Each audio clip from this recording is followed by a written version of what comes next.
Hi everyone! I hope everyone has had a great start to your school online. My name is Miss Lester. I'm the librarian at Kayla Middle School in Cypress Fairbanks ISD, and I miss all my kids. So I thought that while you're at home doing school, I would video some book talks so you could have some book talks online as well. If you are a secondary student, that means middle school and high school, you have access to a collection of library books through the Sora app, which is great.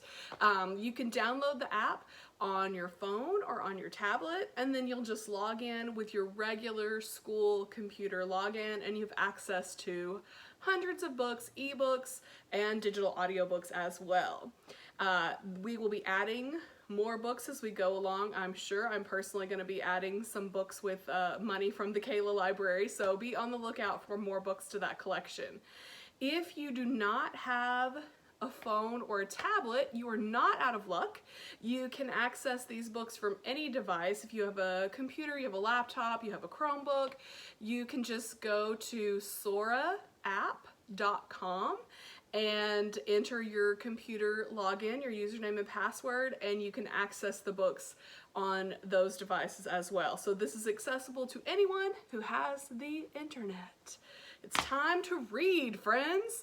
So for our first video, I thought I would start with some of the Lone Star books. If you don't know anything about Lone Star, this is a list of recommended reading books for middle school. So that's going to be grades 6 through 8. So some of these books are going to be on the lower end of the spectrum. Some of them will be on the higher end of the spectrum.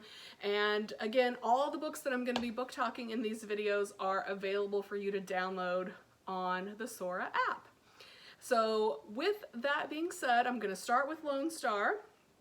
I'm just going to start at the top of the list. The first book on the list is a book called Small Spaces by Katherine Arden.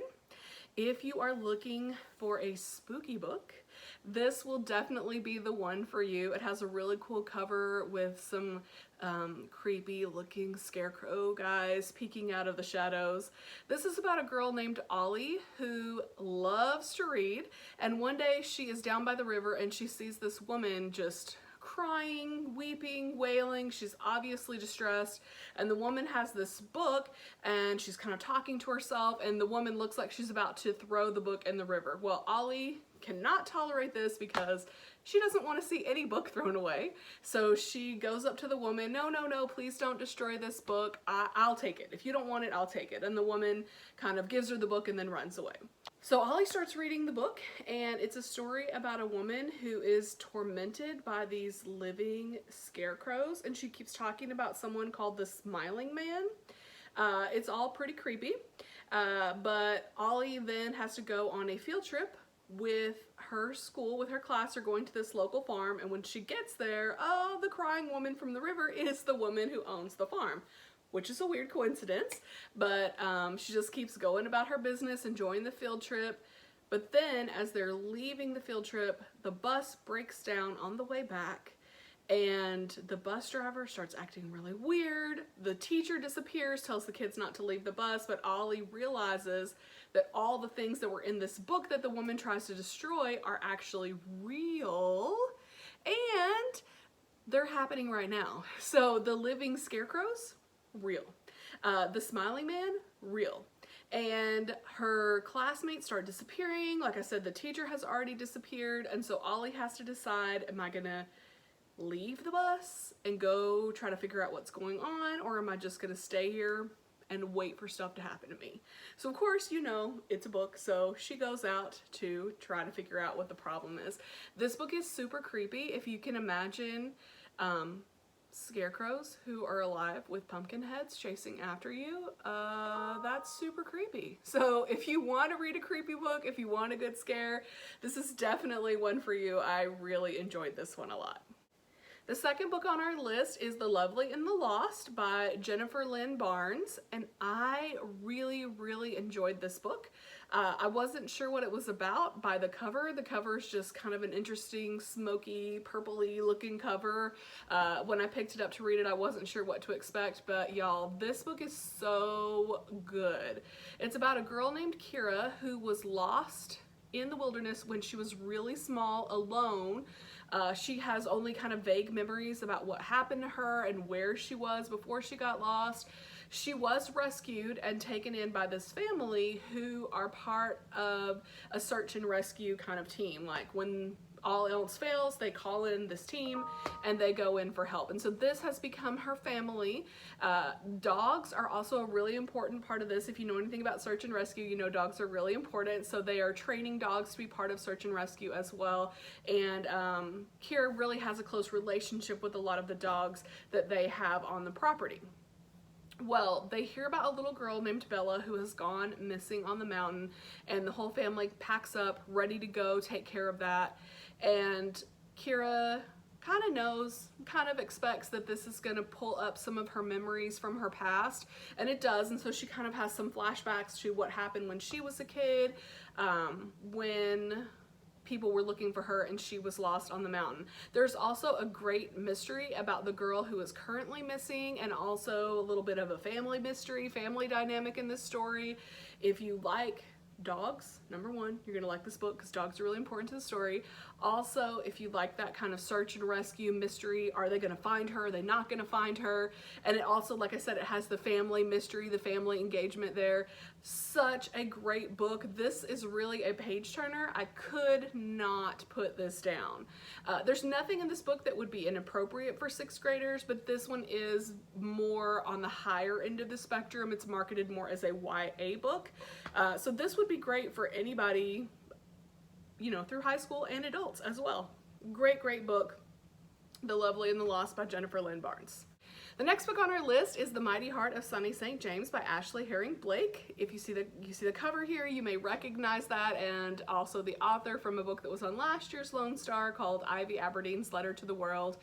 If you loved Ivy Aberdeen like I did, you will love this book too. Ashley Herring Blake's books just have so much heart. The characters are so beautifully drawn. This book is about a girl named Sunny who was born with a heart defect. So she really has struggled. She hasn't really been able to go to school and have a lot of friends. She's had a best friend her whole life who's kind of stuck with her through everything. And she doesn't live with her parents because her mother kind of abandoned her to the mother's best friend when Sunny was a baby, and that's kind of her life. But now she gets a heart transplant, and it's going to be a whole new start for her, and she has all these like list of things that she is going to accomplish now that she has a new heart. She wants to kind of live fearlessly now that she has this new heart and not be held back by anything. One of the things on her list is to kiss a boy, and she sets off on this quest with a new friend that she finds, but it doesn't quite go exactly how she thought it would. She was kind of hoping that with her new heart she would become a new person, but it doesn't really change who she is, like her thoughts and her feelings and who she really is. Well, her mother, who's been missing this whole time she's been sick, has suddenly reappeared in her life, and that's a little bit of a challenge as well. Does she want her mother back? Does she want to have a relationship with her mother? Is she angry with her mother? Is she happy to see her? There's a lot of frustration with that. She doesn't quite know how to deal with all that. If you like books that are very character driven, that really get into the emotional side of things and really delve into the connections between people, you will definitely love this book. It is a great, great book. The next book on our list is Stepsister by Jennifer Donnelly, and y'all, I love this book. If you know me, you know that I love fairy tale retellings. Like, that has been my jam since, I don't know, forever, my whole life probably. And this book is great. This one focuses on the stepsisters, and it is, spoiler alert, it is kind of inspired by the Grimm's version of the fairy tale. And those of you who know that story know that it's a pretty bloody tale, so just be aware. This book starts at the very, very beginning, at the very end of that story, sorry, where the stepsisters have already mutilated themselves at the request of their mother. If you know that story, you know in Cinderella she's famous for having tiny feet, which somehow makes her, I don't know, feminine and perfect. I don't know. But the mother basically orders her daughters to mutilate their feet, cut parts of their feet off so they can fit in the shoe, but it doesn't work out. So now this story has gotten out. Everyone in the whole area knows that they have mutilated their own feet. Everyone also now knows how cruel they were to Cinderella, and especially now that Cinderella is the princess, the two stepsisters have become pariahs. Basically, no one wants anything to do with them unless it is to mock them and make their lives miserable. And they are living in near poverty. They've had to sell everything that they have. And the mother is clearly kind of losing her mental faculties at this point. She's not really the person she once was. The main character in this story is Isabel, and she has never been a beauty. She's always been just kind of a little bit too big, a little bit too rough and tumble. She likes riding horses. She wants to learn how to sword fight. She just is not the beautiful ideal. And that is one of her struggles that she has in the story moving forward. But one of the coolest things about this book that I love is the fantasy element of it. So you also have, intercut with Isabel's story, you have two characters, one representing chance and one representing fate, and they have a wager to try to determine who is going to win Isabel's soul. Fate has her journey mapped out. Fate has all these obstacles in her path, and she's like, Isabel is going to just be even more downtrodden as she faces every obstacle until she eventually gives up. But Chance believes that Isabel can overcome her fate, that she will not succumb to what society thinks she should do, that she can make her own choices. There is a bad guy who's come into the kingdom who's trying to kind of invade. He has this huge invading army, this invading force, and Isabel, who has never really considered herself important, could possibly end up being the person who has to save everyone. I absolutely loved this book so much. I love that your beauty is not about your physical appearance. There is a romance in this story. I love that the women in this book, aside from the stepmother who has issues, or not the stepmother, she's Cinderella's stepmother, but the girl's real mother, that the women in this book are truly unique and that they're true to themselves and who they are. Isabel's sister is very smart, and one of her greatest disappointments in life is that she has not been allowed to go to school to study advanced math and advanced science. And also, kind of a spoiler, but not really, a lot of times even when you have the reverse version of the fairy tale, like, so in one version the stepsisters are the bad guy, but if you reverse it, Cinderella ends up being the bad guy. In this book, there are no bad girls. Everyone is great, and it kind of traces all of the animosity between them back to kind of a moment of misunderstanding, a time of frustration when they all misjudged each other, and then they kind of went forward not understanding each other's true motives. But in reality, nobody's the bad guy. None of the sisters hates the other. None of the sisters wants the other to fail, and they end up realizing that they could have been friends this whole time. Absolutely love this book. All right, so that's the end of book talks for round 1.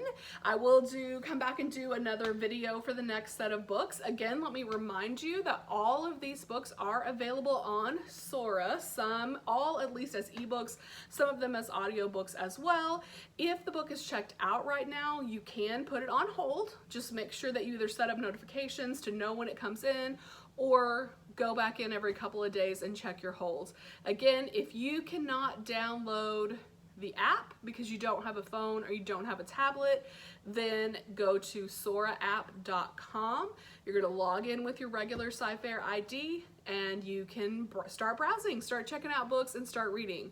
Thanks for watching, everyone. If you're a Sci-Fair student, hi, we miss you. If you're not a Sci-Fair student and you don't have access to our Sora app, you can still get these books. Check out your public library. Your public library will have a lot of these, or whatever source you have, your local independent bookseller, if you can do that as well. But I hope that everybody will take some time while we're home to enjoy reading some great books. This is really an opportunity. We can look at it as an opportunity to have lots of reading time and maybe a little bit less time playing video games.